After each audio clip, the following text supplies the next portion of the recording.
Glórias ao nome do Senhor Jesus. Deus nos concede a oportunidade, amados, de estar gravando mais este vídeo e vamos dar continuidade à nossa série de estudo, cujo tema é Vivendo de Forma Equilibrada. Tivemos iniciando o primeiro vídeo, este é o segundo vídeo, e vamos continuar aprendendo a palavra, porque é a palavra que salva, é a palavra que liberta, é a palavra que nos aproxima de Deus. E qual é o maior benefício? Nós chegarmos no céu, que pode ser inclusive a qualquer momento. Então estamos utilizando para este tema o livro de 1 Pedro, a epístola escrita por Pedro, no capítulo 2.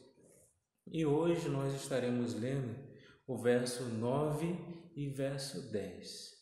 Antes de a gente ler e fazer a leitura da palavra do Senhor, quero lhe convidar a se inscrever no nosso canal e compartilhar esta palavra para que outras pessoas possam ser abençoados ou abençoadas, né?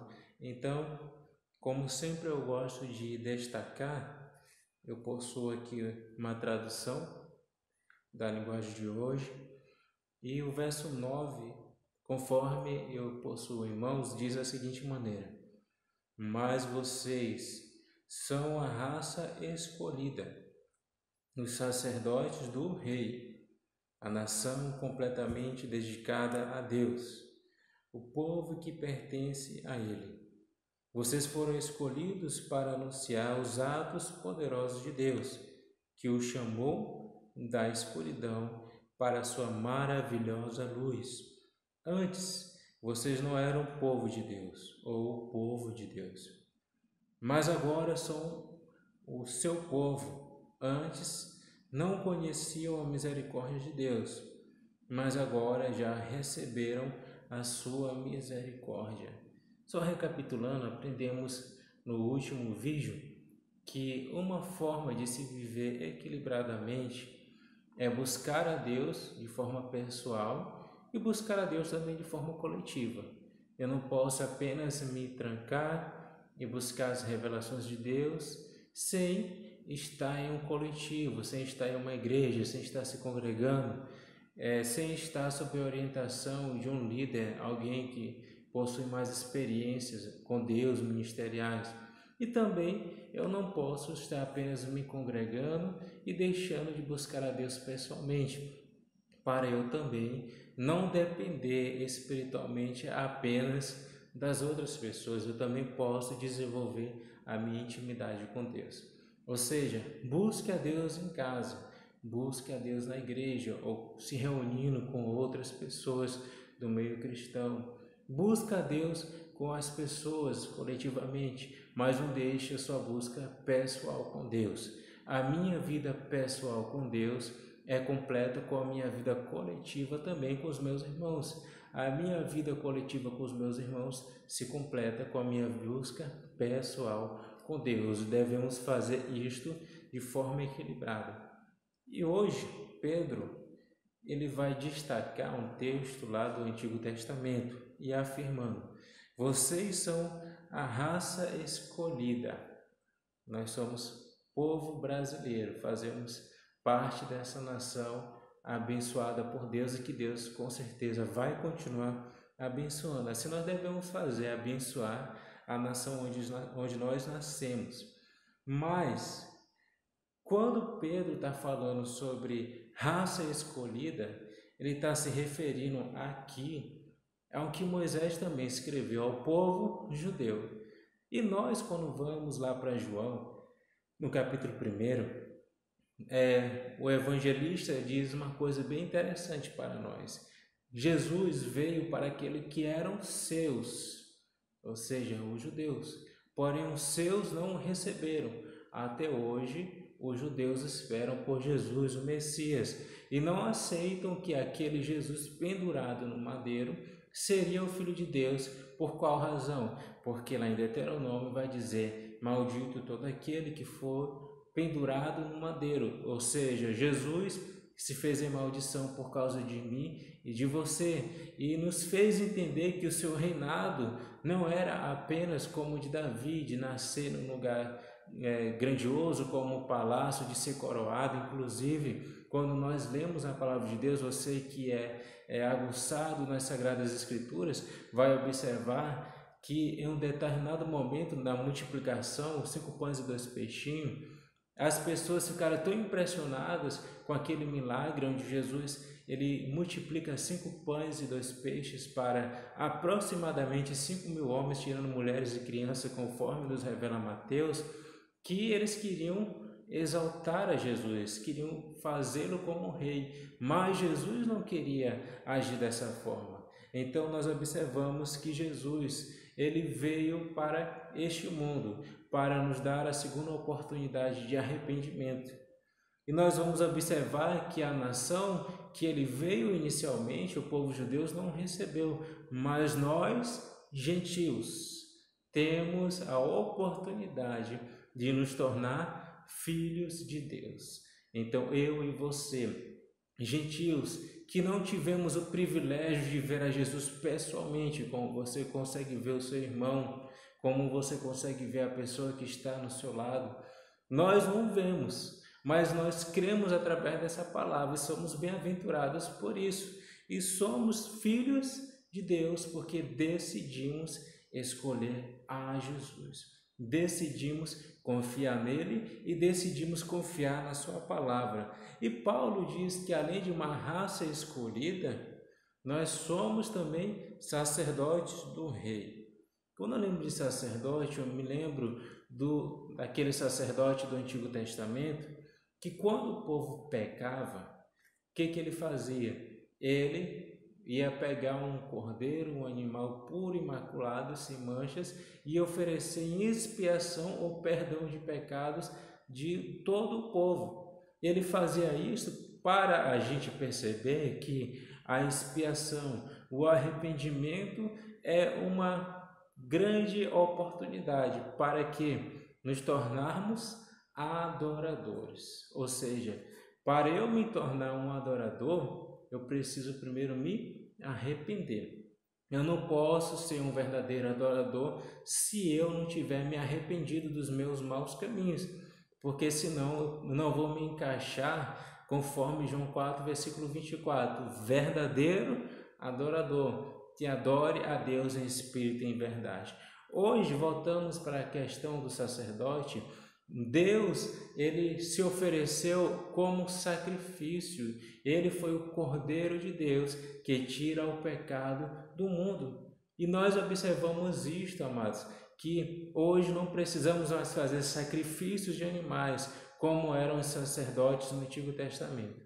Mas, por que razão é que Pedro nos compara a sacerdotes?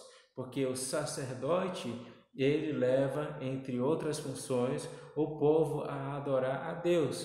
Por qual razão? Porque a adoração começa com o arrependimento genuíno. Para eu me tornar um verdadeiro adorador, eu preciso entregar a minha vida verdadeiramente a Jesus.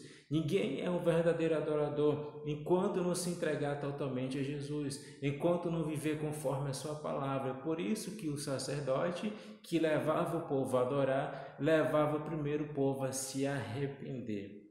Será se nós somos, eu quero abrir um parêntese, ou temos sido um verdadeiro adorador? Ou será se a nossa adoração tem sido apenas da boca para fora? É bom da gente meditar nisso todos os dias, porque somente os verdadeiros adoradores chegarão no céu de glória. A grande questão é que nós somos adoradores. Nós precisamos adorar a Deus. Por quê? Porque quando nós adoramos a Deus, vivemos em prática de oração e palavra. Uma vez que eu me arrependo, uma vez que eu entrego a minha vida a Cristo, eu inicio o primeiro passo para eu me arrepender. Eu poderia citar o exemplo de alguém que se arrependeu na Bíblia, que não é mencionado nem o seu nome, a mulher samaritana. A gente não sabe qual é o nome dela, mas Jesus perguntou para ela: onde está o teu marido? Quando que eu sei que ela se arrependeu? Porque ela foi sincera: Senhor, eu não tenho marido. E aí que Jesus começou a se revelar para ela a sinceridade, o arrependimento, ou seja, ela reconhecia o seu erro, aquilo que estava fazendo. Nós também, para nos tornarmos adoradores, precisamos reconhecer o nosso erro e cultivar uma vida de adoração. Ou nós pensamos que a adoração se resume apenas a 3 dias na semana em um culto, ou a 2 horas de culto. Não, a adoração é uma prática, é uma vida.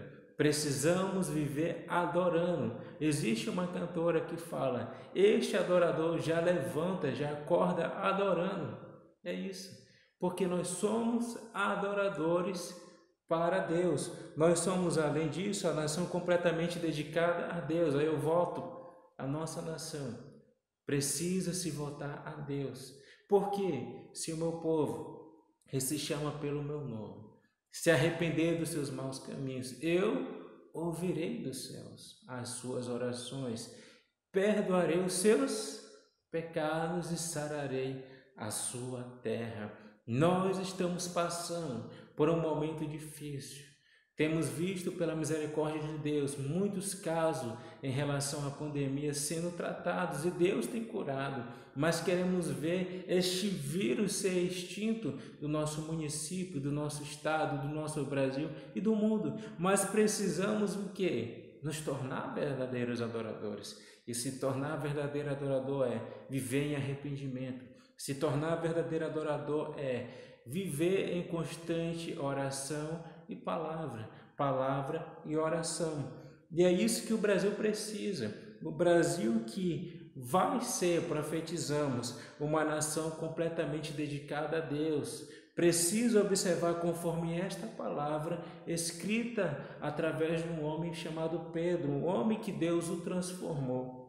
O povo que pertence a Ele, podemos profetizar, nós pertencemos a Jesus. Vocês foram escolhidos para anunciar os atos poderosos de Deus. Nós estamos falando de que somos adoradores. E o que a adoração vem com o tema inicial, equilíbrio? Onde que se encaixa?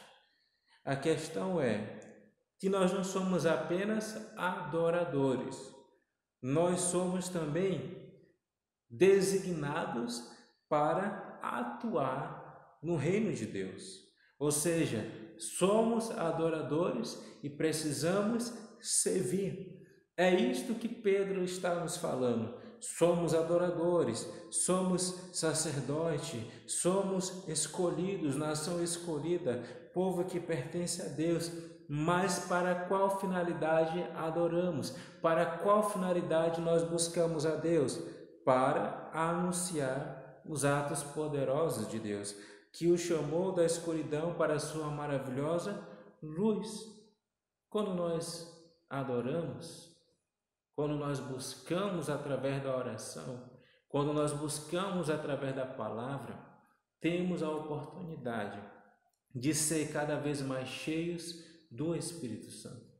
E o Espírito Santo, ele nos dá dons ministeriais. Muitas pessoas pregam a palavra, muitas pessoas louvam, muitas pessoas servem a Deus na igreja. De que forma? Estão recepcionando o povo, cuidam de pessoas novas decididas em Cristo. Isso é o que? Serviço. A adoração precisa ser complementada com o serviço, porque Deus nos deu um talento, Deus nos deu um dom. E quando nós vamos observar, por exemplo, lá em Mateus, no capítulo de número 25, do versículo 14 e 30, diz a parábola que Deus deu para uns 500 moedas de ouro, para outro 200 moedas e para um último 100 moedas. O que acontece é que aquele que tinha 500 moedas de ouro granjeou mais 500 moedas. Aquele que tinha 200 moedas granjeou mais 200 moedas. E aquele que tinha 100 escondeu o seu talento, escondeu o seu chamado. Nós adoramos, Deus nos reveste, Deus nos dá dons, Deus nos dá talentos, mas o dom não é para ser escondido. O dom é para ser usado no reino, para a glória de Deus. E quando nós escondemos, temos um grande perigo à vista. Quando nós escondemos o nosso talento, quando nós deixamos de servir a Deus, fazendo algo para Ele, para edificar o seu reino, onde temos uma capacidade que já reconhecemos que temos e não queremos usar por timidez, por outros interesses próprios, o que vai acontecer? No dia em que Jesus for julgar, Ele vai dizer: cadê o talento que eu te dei? Você não granjeou, você não fez como muitos que eu dei talentos e granjeou ainda mais. O que nós podemos aplicar na nossa vida hoje? Nós precisamos continuar sendo adoradores. A adoração nos prepara para a maior adoração que teremos, que é no céu de glória. Mas nós temos que entender algo: a adoração também nos enche da presença de Deus e faz com que nós venhamos a ter dons, talentos. E nós precisamos usar esses talentos para conquistar mais almas para o reino e não esconder. É por isso, meu amigo, meu amado, ouvinte dessa voz, se Deus tem te dado uma função para fazer, faça com amor, faça para que Deus venha a ser glorificado. Não importa, nós estamos em tempos da pandemia que também tem despertado o povo para utilizar a tecnologia a favor do reino. Isso é bom, para que outras pessoas possam ser alcançadas, quantos jovens, quantas mulheres, quantas crianças talentosas. E Deus tem aproveitado da rede social para edificar muitas vidas. Faça isso, mas não esconda o seu talento. Não esconda, não deixe de fazer aquilo que Deus te chamou, porque um dia Deus vai cobrar de nós. E se você fizer com amor, se você fizer com dedicação, Jesus vai dizer para ti naquele dia: bem está, servo bom e fiel. Sobre o pouco foste fiel, sobre o muito te colocarei. Entra no gozo do teu Senhor. Você quer ouvir isto? Então trabalhe. Ou seja, eu devo adorar porque eu sou um sacerdote. Devo adorar a Deus. Desde o momento que você diz: eu entrego a minha vida a Jesus, você já está sendo um adorador. E quando você todos os dias ora, busca a palavra, você está conservando a essência de adoração. E um dia você vai estar adorando no céu de glória para todo sempre. Ou seja, aqui é só um ensaio. Não deixe de ser um adorador. Porém, a adoração te dá talentos. A adoração te faz estar cheio de Deus. Use aquilo que Deus te deu para conquistar outros adoradores. Eu não posso deixar de falar dessa palavra sem mencionar a mulher samaritana. A mulher samaritana, ela se entregou a Jesus, se arrependeu. Jesus se revelou para ela. Eu poderia incrementar de uma das vantagens da adoração, porque Jesus nunca tinha dito de forma tão clara que ele era o Messias. Você pode observar no texto de João capítulo 4.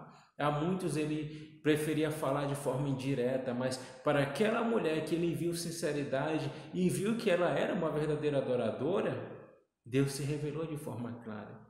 E o que nós podemos observar no final do texto? Ela começou a falar com toda a vizinhança.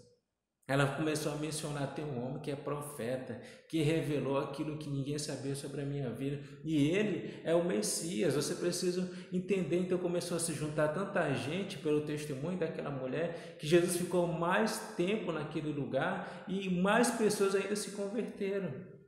Você se torna um adorador, você se torna uma adoradora, para que outros adoradores possam se chegar perto de Jesus. Então adore, mas sirva, execute aquilo que Deus te chamou, sabendo que o nosso maior objetivo são almas.